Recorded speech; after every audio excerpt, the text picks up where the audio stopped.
আমরা আমাদের first program execute করেছি এর আগের ভিডিওতে। এখন আমরা দেখব প্রিন্ট এলএন বা প্রিন্ট করাটার বিভিন্নভাবে কীভাবে কাজ করে। যেমন আমরা যদি প্রিন্ট এলএন মানে হচ্ছে যে প্রিন্ট করবে, এই লাইনটা প্রিন্ট করবে এবং কার্সরটা পরের লাইনে চলে যাবে।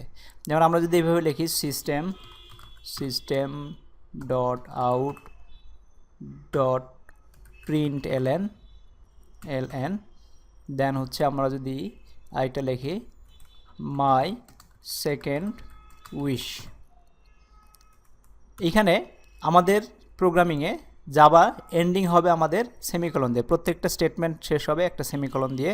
সেমিকলন যদি না থাকে তাহলে একটা এরর জেনারেট করবে। যেমন আমরা যদি এখানে সেমিকলনটা বাদ দেই এবং যদি সেভ করি, সাথে সাথে এখানে একটা ক্রস বার দেখাচ্ছে, তার মানে এখানে সিনট্যাক্স এরর আছে। এখানে বলে দিচ্ছে syntax error, insert semicolon to complete, তার মানে আমাদের এখানে সেমিকলন বসাতে হবে। প্রত্যেকটা লাইন শেষ হবে সেমিকলন দিয়ে। এটা হচ্ছে জাভা সি++এর একটা রুলস, লাইনগুলোকে আলাদা করে সে চিনতে পারে সেমিকলনভাবে বেস করে। এখন আমাদের প্রোগ্রামিং লেখার সময় আমাদের বিভিন্ন ধরনের কমেন্টস লিখতে হয়, যেগুলো প্রোগ্রামের অংশ না কিন্তু আমাদের ডকুমেন্টেশনের জন্য হয়তো কাজে লাগবে। তো এইখানে আমরা কমেন্ট লেখার জন্য আমরা এই সিম্বলটাকে ইউজ করি ওয়ান লাইন কমেন্ট লেখার জন্য। যেমন এখানে আমরা লিখতে চাই below line will display second line.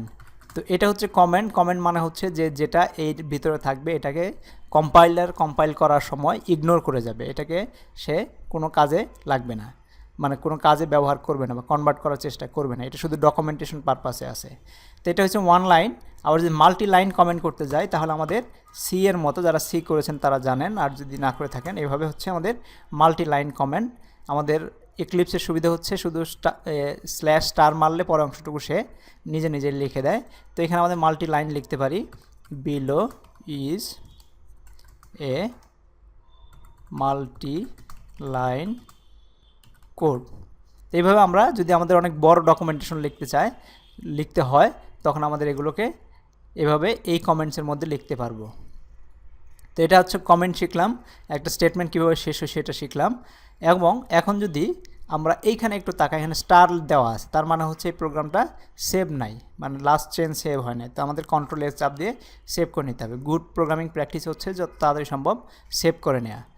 তো এখন আমরা প্রোগ্রামটা লিখে ফেললাম। এখন যদি আমরা এটাকে রান করলে দেখাবো এখানে 2 লাইন। আমরা যদি এই যে কনসোলের নিচে আসি, hello world of Java my second wish, তো আমাদের এটা এক লাইন লেখছে, এটা একটা লেখছে। এটার কারণ হচ্ছে প্রিন্ট এলএন, মানে নিউ লাইন সবসময় লিখবে।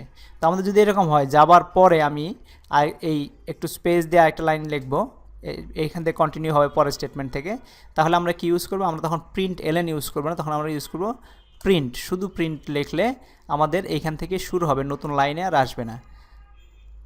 কিন্তু যেহেতু আমাদের আগের কমান্ডটা প্রিন্ট এলএন, এটা প্রিন্ট করার সাথে সাথে পরের লাইনে চলে আসবে।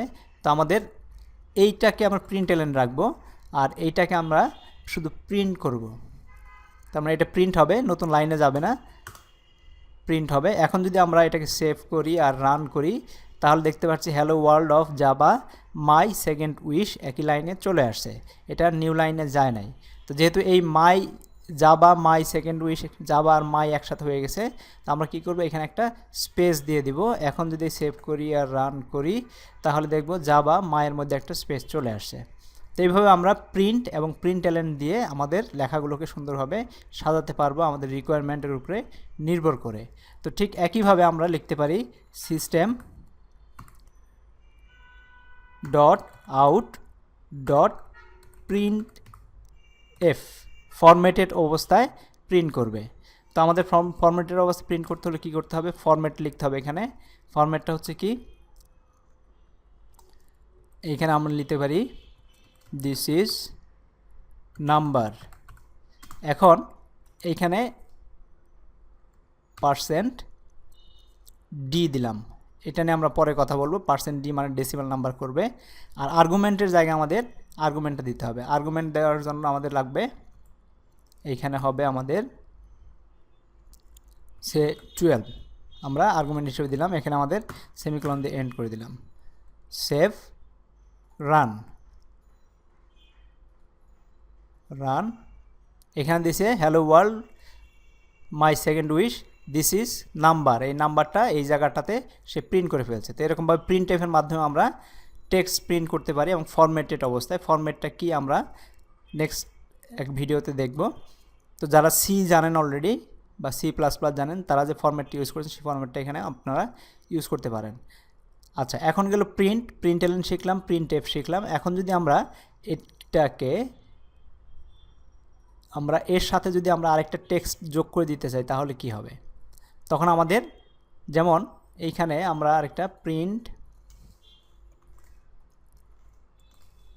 system.out println my second wish, এরপরে আমি একটা স্পেস দিতে চাই প্লাস স্পেস। আমাদের যদি একাধিক যদি হয় তাহলে আমাদের প্লাস সাইন দিতে হবে। এই প্লাস সাইন মানে হচ্ছে পুরো স্ট্রিংটাকে সে একটাভাবে ধরবে, প্লাস প্লাস এখানে দেব আমরা 12।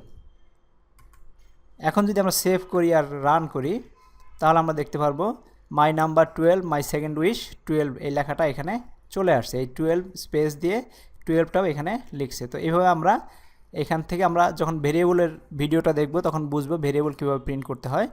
তো এখন এইভাবে আমরা প্রিন্টএলএন, প্রিন্টএফ, প্রিন্ট এগুলোর মাধ্যমে আমরা কনসোলের টেক্সট প্রিন্ট করতে পারি। তার মানে হচ্ছে এইটা যদি আমরা প্রোগ্রামটা যদি আমরা চালাই, এক্সিকিউট করি, বান্ডেল করে এক্সিকিউট করি, তখন আমাদের কনসোলে এই লেখাগুলো দেখা যাবে। ওকে, অলরাইট। তো আমাদের system.out println, printf, প্রিন্ট এগুলো দেখলাম কীভাবে ডাটা প্রিন্ট করতে হয়। আমরা এর পরের ভিডিওতে দেখব ভেরিয়েবল কীভাবে ডিক্লেয়ার করতে হয় বা ভেরিয়েবলটা কী। Thank you very much.